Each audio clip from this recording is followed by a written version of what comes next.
Welcome to the Human Conversation podcast with Jules White, the real dragon slayer, author and entrepreneur sales coach. Tune in weekly for human conversation about business and sales. Enjoy business expert interviews, educational episodes, and virtual cuppas with entrepreneur business owners. So grab yourself a cuppa and enjoy. Here is your host, Jules White. So welcome everybody to the Human Conversation. I've got a really interesting guest with me tonight and I am excited about this conversation. So who have I got? I've got Paul Hargreaves. He is the Chief Exec of Cotswold Fayre and he's also an amazing author, but we're also going to talk about his book, which is called Forces for Good. I've got that right, haven't I, Paul? You have, yes, and it's a pleasure to be here, Jules. Welcome. Thanks for having me. Oh, it's so nice. We met on a mastermind together, so I've known you a little while. I probably don't know enough about you, but I know enough to know that you are going to be a great conversation for the podcast tonight. So I always start at the beginning. It's a great place to start. And my first question is just tell us a little bit about where Paul started. So I was born in Manchester. My mum and dad were both doctors, actually. So my mum was an anaesthetist, my dad was a surgeon. So, I had a privileged background in many ways. Went to a good school called Manchester Grammar School. Grew up with a slightly more northern accent than I've got now, but I went to university at Oxford. And no one could understand what I was saying, so I had to kind of slightly modify my voice. There weren't many northerners in Oxford in those days, hopefully. So I did a degree in zoology, which was not particularly useful in those days, being more than 30 years ago. Now, actually, it would be fascinating because obviously a lot of environmental and ecological stuff going on. I came out of university. I didn't really have a lot of purpose. I didn't really know what I was meant to do. I hadn't touched a computer during my whole degree, right? So it was all pen and paper. The only time I touched a computer in my whole time at Oxford was I went to just before I was about to leave, I went to the careers office. And there was this very early computer program. So I tapped away, answered a load of questions, and the magic worked, and it was going to churn out what I was going to do for the rest of my life. Well, that's what I hoped. It came up with 2 jobs for me. One was an antique dealer. I love it. And the other was a minister of religion. Oh my goodness, Paul. Yeah, quite spectacular. Yeah. In many ways, spectacularly wrong. But in some ways, it kind of was true. I did end up doing a lot of charity work in southeast London, which involved churches and stuff. And then I guess antique dealing is buying and selling, and that's kind of what my business is. So maybe it wasn't as far wrong as I first thought. After leaving university, actually, as I said, didn't know what I wanted to do. So I got a job driving a van, delivering parcels in southwest England. And then a lot of my friends were in London and I wanted to move there. So I looked for jobs in London and found a sales job. Oh gosh, you'd never want to be one of them, would you? Terrible. Well, the funny thing is, I was quite good at it. Yeah, I'm sure to my you surprise. were. Well, I was kind of quite up to university. I was very shy, actually. Wouldn't say boo to a goose, but I kind of came out of myself a bit at university. So I did well at sales. Yeah, really well. Basically because, and this is kind of coming on to your area, because I didn't bullshit people, but told them, the truth and tried to build a relationship with them, and it kind of worked. It meant I didn't get immediate results, but longer term, I got much better results than Exactly. anyone else. Now that's just a complete testament to my methodology around sales, Paul, because that's exactly what I talk about. So thank you for that. It's a pleasure. You've driven vans. You've done some charity work So I did the charity stuff in London. in London, yeah. Up till, when was I? I think 2001. I left London, having started this current business, Cotswold Fayre, in 1999. So, as you probably know, doing charitable stuff in the inner city doesn't tend to be a huge generator of cash. I had increasing numbers of children. I've got 4 now. I can't remember. I think there was probably 3 at the time. And so I needed to earn some extra money.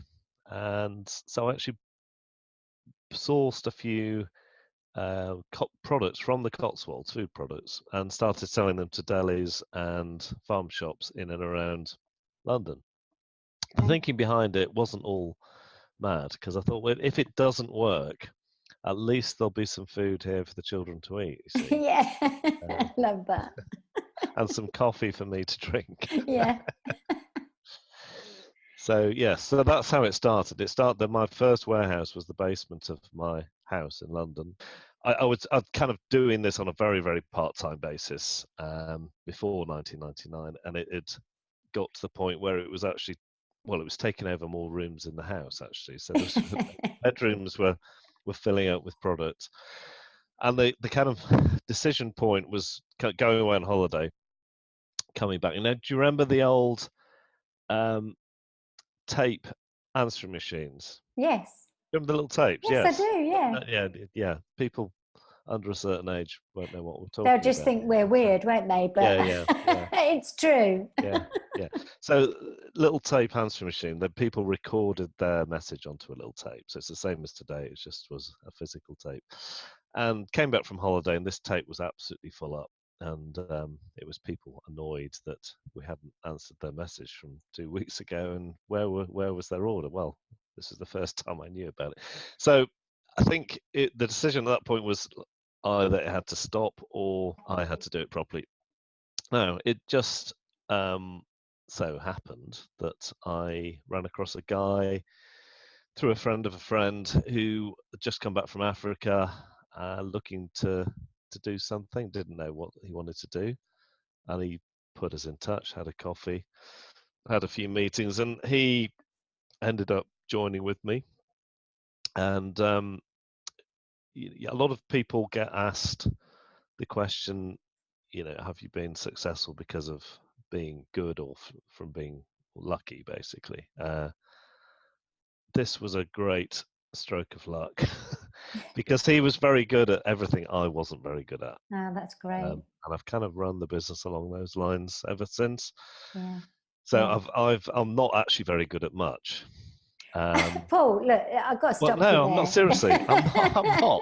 But I am. Well, one thing I'm good at is finding people who are very good at things that I'm not good at. Well, exactly. So there you go. That's what you're good at. But you talk about luck, and it's interesting, isn't it, how we see these things and we say, oh yeah, well actually that was a stroke of luck. But I don't always think of it as luck. I think of it as timing. And actually, I think at certain times you are meant to meet certain people in this journey. And that was just timing, wasn't it? Yeah. And I think a lot of luck, in inverted commas, is being open to opportunities. Yes. So people who say they're unlucky actually are probably not open-minded enough to go for things when things just happen to stumble across their path. So that's great. So you're kind of you've become a partnership presumably with this guy. Yes. So that was in 1999. We took a 3-year lease on our first warehouse, which was, if you can imagine, a long, thin garage that would probably hold about 4 cars end to end and slightly wider. Yeah. That was the size of the first warehouse. Wow.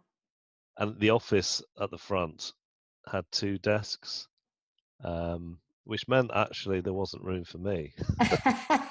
So I wasn't there. I was still living in Southeast London at this point, and so I was only there 2 or 3 days a week. So I just basically based myself at a hotel across the road and sat and drank a lot of coffee. Probably far too much Far too much. caffeine. Yeah. But that's where I had all my meetings over there. So 2 years in, so 2001. I was visiting some friends of mine who were working in an orphanage in China, and I was absolutely inspired by what they were doing. And so I came back, and on the plane on the way back from China, I decided I was going to, because you know what it's like, early startup business. 2 years, we probably hadn't made a penny. Well, no, we hadn't made any profit at all. And I was very happy to do something totally different. Actually, I thought it would be good for my kids to grow up learning Chinese. So on the plane on the way back, I decided I was going to give the business to this guy, David, who was doing it with me. So I got back and arranged to meet him, psyched myself up.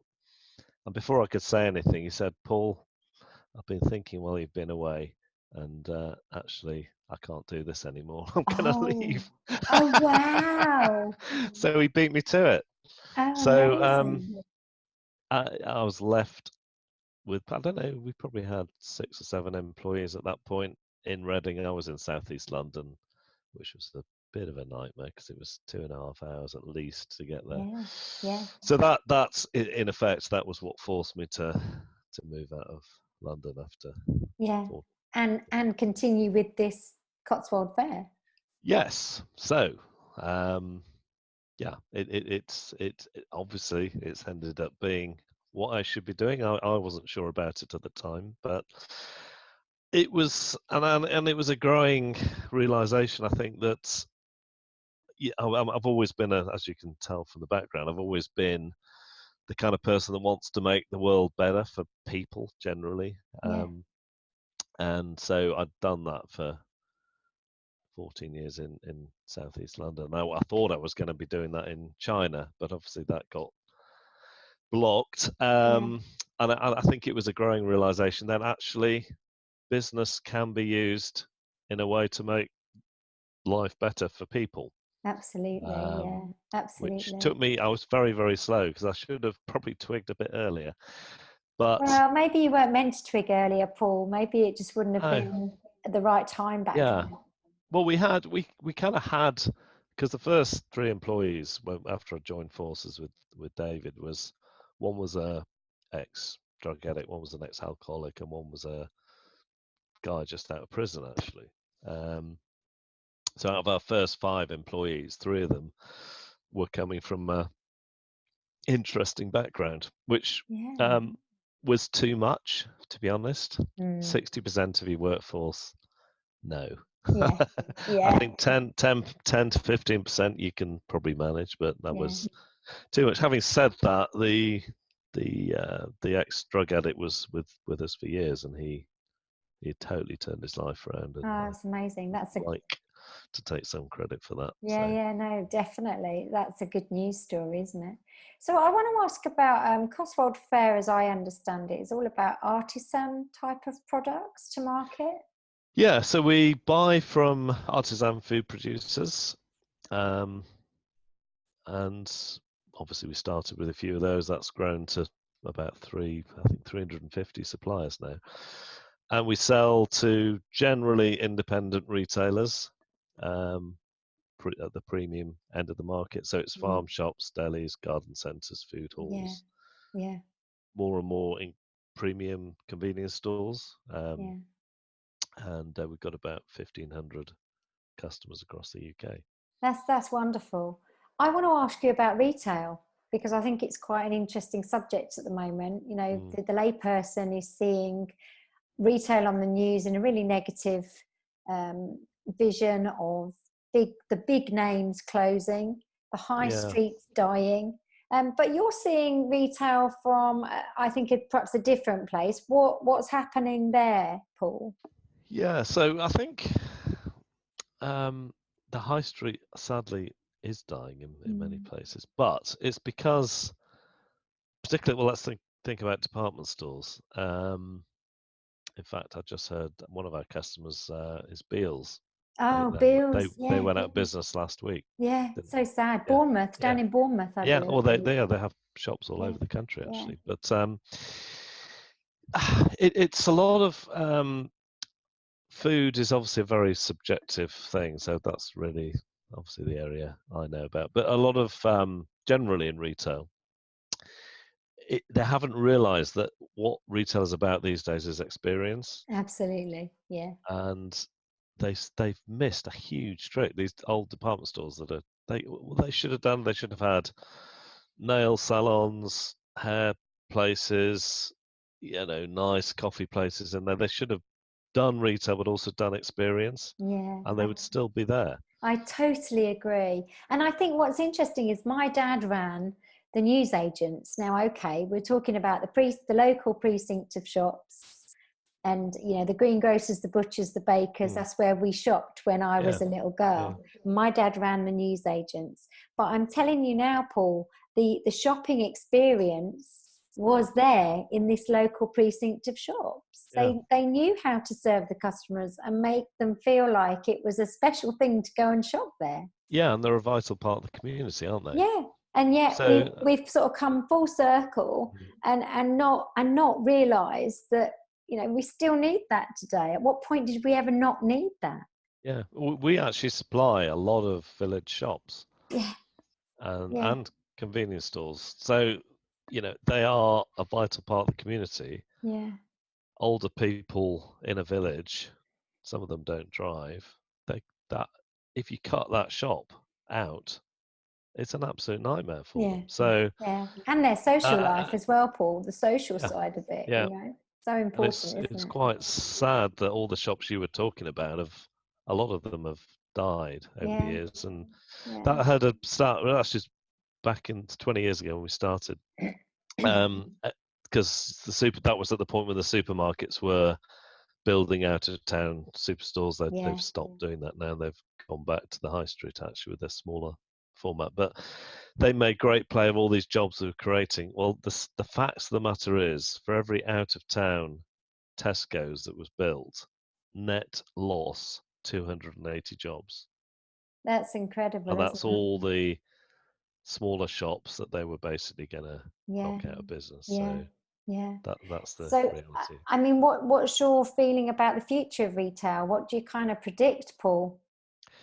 Well, it's funny you should ask that. You don't know this, I don't think, but we are actually opening a shop in 2021. Oh, how exciting! So I'll probably have a better answer then. But it's a farm shop, and it's a farmer who's got the land, wants to build a building, and then we'll lease it and run it. But it's 2/3 of it is going to be in effect experience Yeah, because it's about eating there and good coffee, and the butcher, the fishmonger, etc. will yeah, all be in the store. So it's yeah, lovely. that's exciting. So I've been, I write a blog, and I've been telling retailers what they should do for probably 10 years at Yeah, least. I've got to put it into practice. yeah, yeah. But And they'll all be watching me. they will. They will. They'll be waiting there, watching, Paul. But Yeah, I think, I'm fascinated with retail, obviously, because I grew up with it from a small child, yeah, yeah. watching my dad, adored my dad, fell in love with sales because of my dad. Mm, So mm, retail is actually very close to my heart. And my Truly Madly Baby business was retail, of course, mm, whereas all my other sales jobs were sort of corporate B2B yes. type of jobs. And Yeah, I think a lot of entrepreneurs grew up in families that had shops, actually. yeah, yeah. Well, I I think. listened to a podcast the other day from the States, and I've listened to the series. At least 2 of the last 10 were people that had grown up with a family shop or a family business Yeah, at home. yeah. So yeah, It's lovely. It can be incredibly inspiring, I think, when it's done right and yeah, obviously by yeah. your loved ones. So look, we've talked about Cotswold Fayre, and I kind of want to bring in at what point did this book surface, because the book is really fascinating, and I do want to spend a bit of time talking about your book, which is Forces for Good. So Yeah. So well, what point did it surface? It was kind of I think I was told when I was at school that everyone in Iceland wrote a book during their lifetime. And I've remembered that. And I've thought I've always had, since I heard that, I'm going to be like people in Iceland, make sure I write a book. It's not actually true. I've since found out that whoever that teacher was, I can't remember, but it's not true. But Iceland does have more people writing books than any other nation on the planet. Well, that's amazing. I didn't know that. 15% of Icelanders write a book. Wow. It's because the weather's so bad in the winter. I think they've got nothing else to do. Yeah. But, it's all those hours of darkness. yeah, so they fish in the summer and write in the winter. And write books, yeah. So I guess, well, I've written a blog for a few years, and I guess I've probably been carrying this book around with me for a few years. Even wrote some, actually, when I was in Sweden a few years back, I wrote some chapter headings and just never got around to doing it. Yeah. I don't really know what it was, but I suddenly had, at the beginning of 2018, I just had a real sense of urgency that I should do this and make time for it during that year. It helps that I've got a very good management team in the business now. I don't need to, well, I've actually never gone there every day, but I go there even less than I used to. And I got the time. And actually that summer, if you remember, summer of 2018 was absolutely stunningly hot. So I couldn't write at my work. I'm sitting at my home office now, but I couldn't write here, I couldn't write at work. I actually wrote most of it in the garden that summer. Right, can I just tell you something? I wrote most of my book in the summer of 2018 in my garden. Wow. Yeah. So those two books probably would have never have come to light unless we had such good weather. Exactly.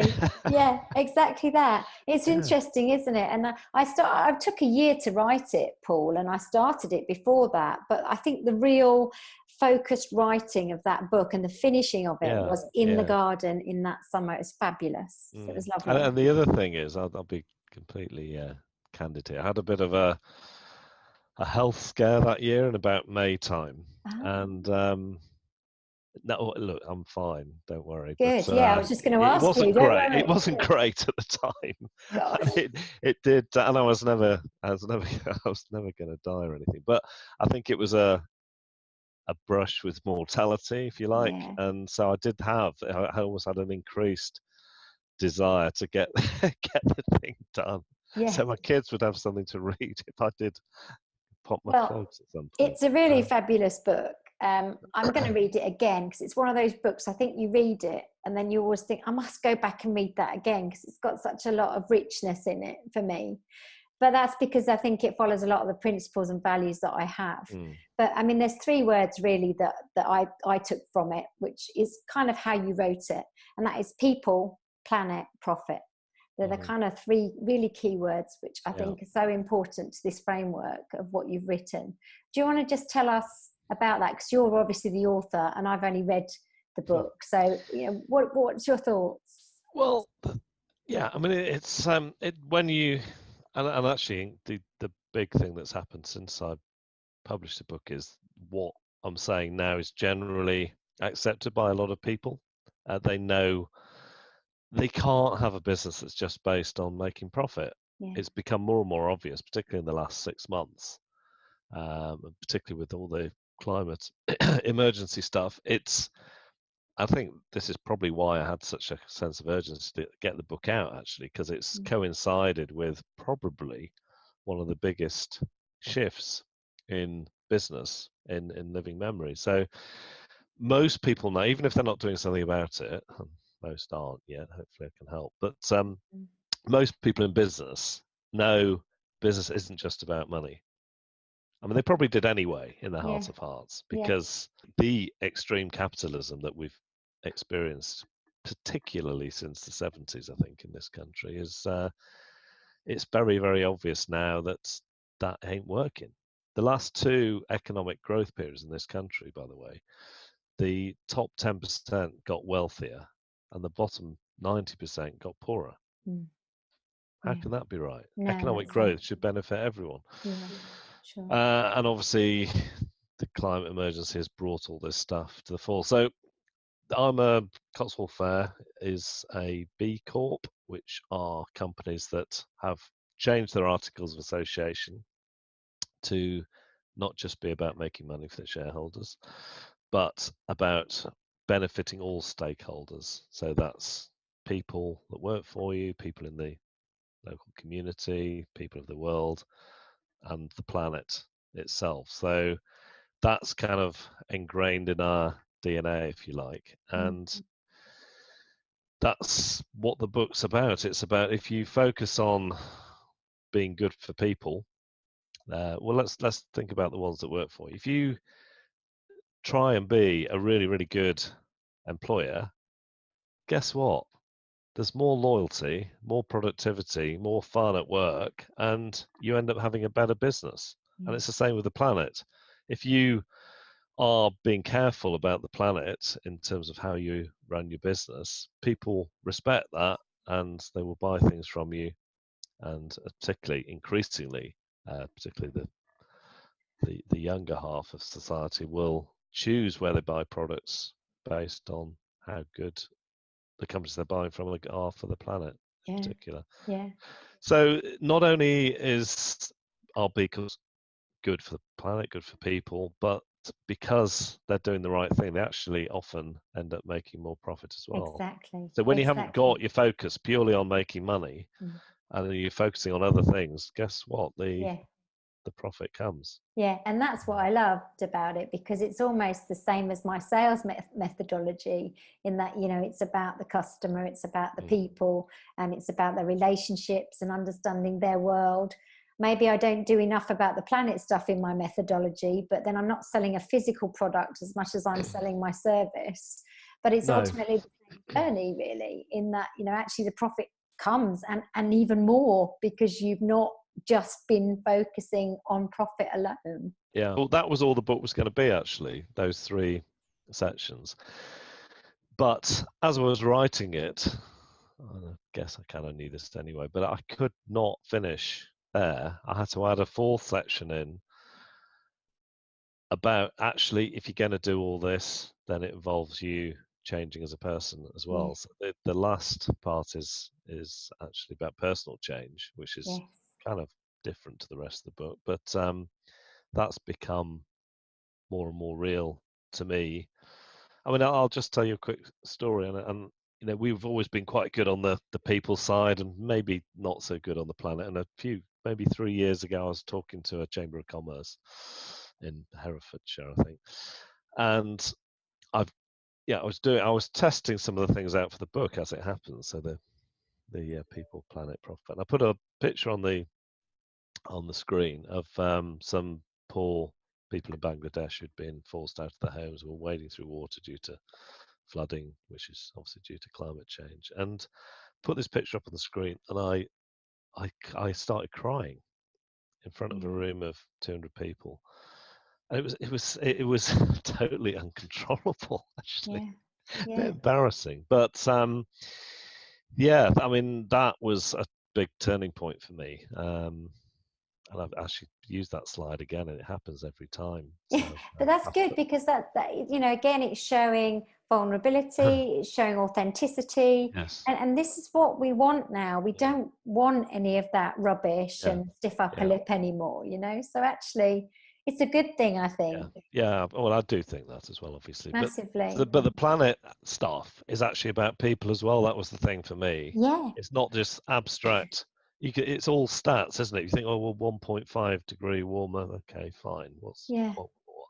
But when you see the impact of that in people's lives, and it comes home, and then, you know, the compassion to do something about it, because change really only comes if you get emotionally engaged with stuff, doesn't it? Yeah, So, I agree.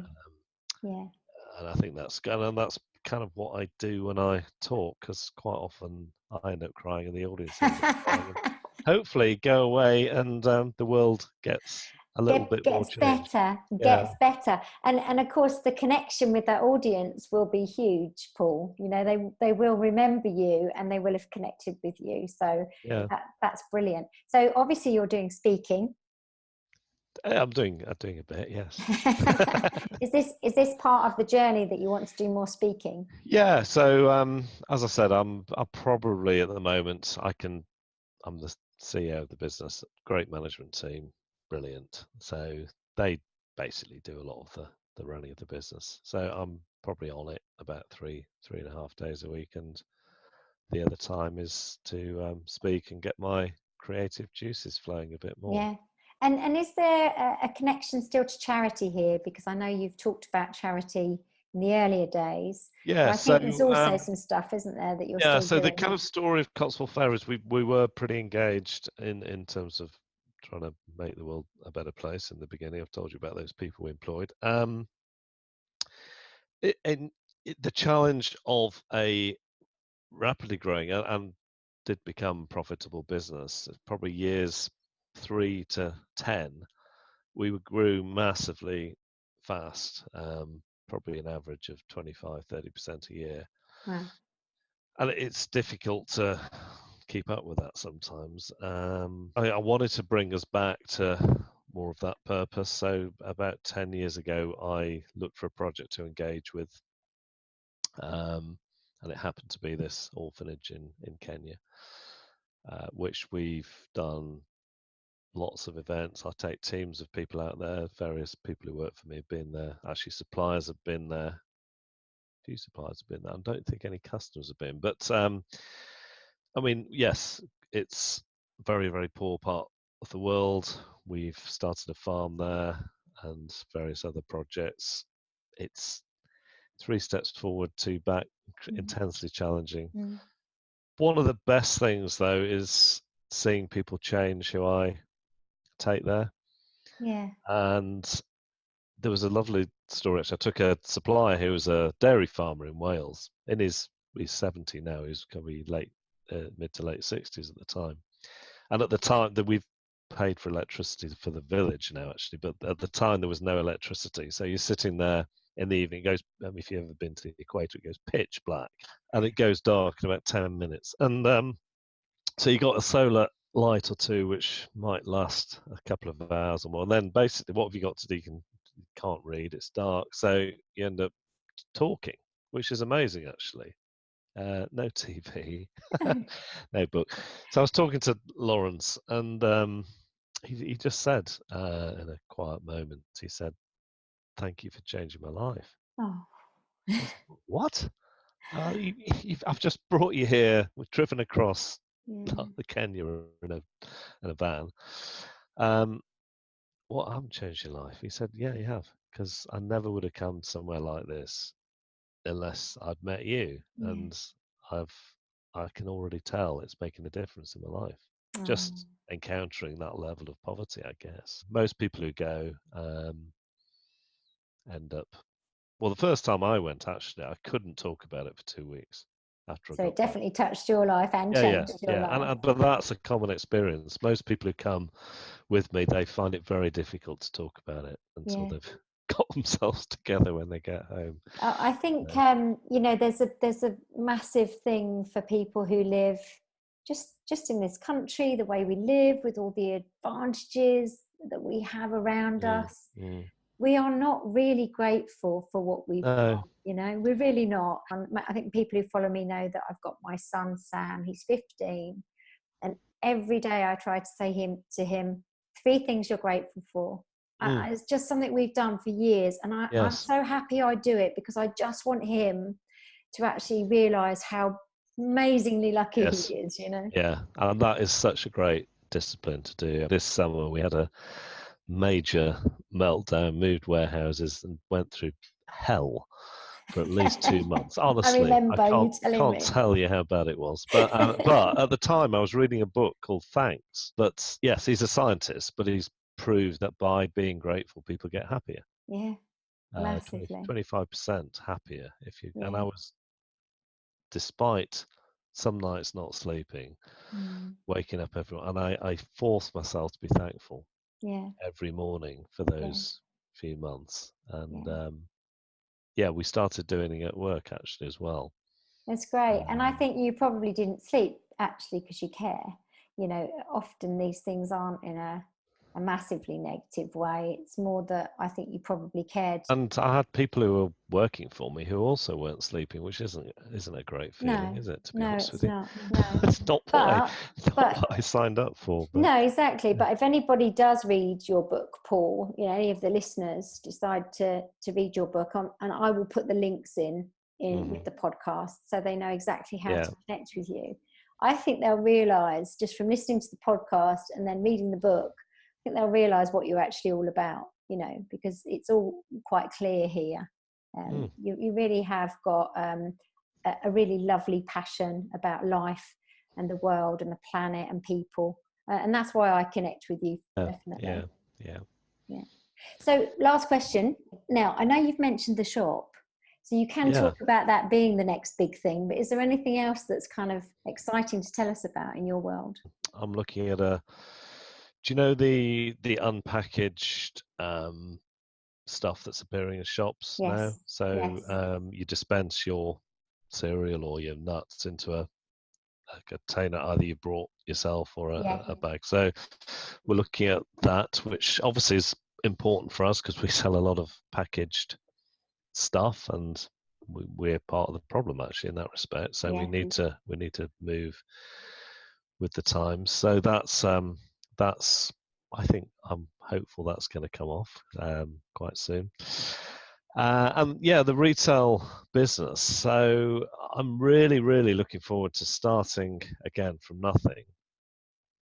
And all the mistakes I've made over the last 20 years, I'm not saying I won't make more, I probably definitely will. But obviously I've learned a lot in 20 years about employing people and all that stuff. And I'm really looking forward to starting again and setting the culture for that new business. And it's in obviously a retail space and making a difference to the local community that it's in as well. So, and whereabouts will it be again, Paul? It's in the Bristol area. Okay.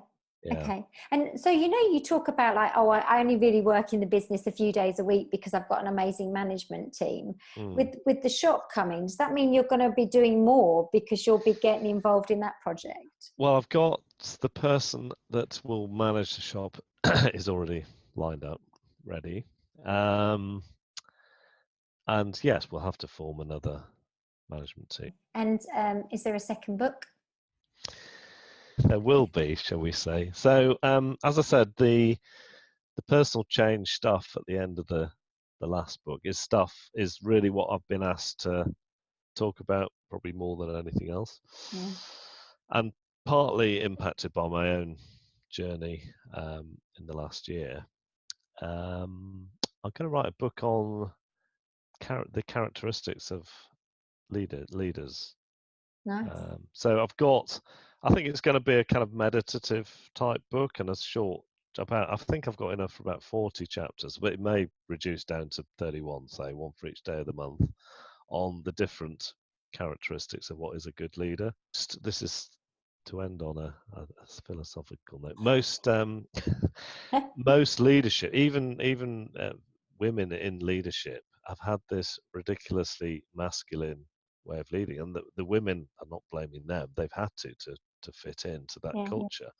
But what we really need now is feminine leadership, and all the feminine attributes that have been pushed down over the years need to come to the fore, and that they can come through men and women actually. But well, that was gonna be my question, I guess. Do you feel like men can actually create those traits and use them? Because I think they're there sometimes. I mean, it is about having balanced leadership teams as well, and my own is 60% women and 40% men. So I think that's great. That's really great. But yes, it's important. And how many wars would there have been in history if women had been leading countries? Not very many. It's a great way to end, isn't it, our human conversation? But Paula, I've really enjoyed talking to you. I knew I would, and I think there's so much richness in this conversation. This is absolutely now what we need to be doing.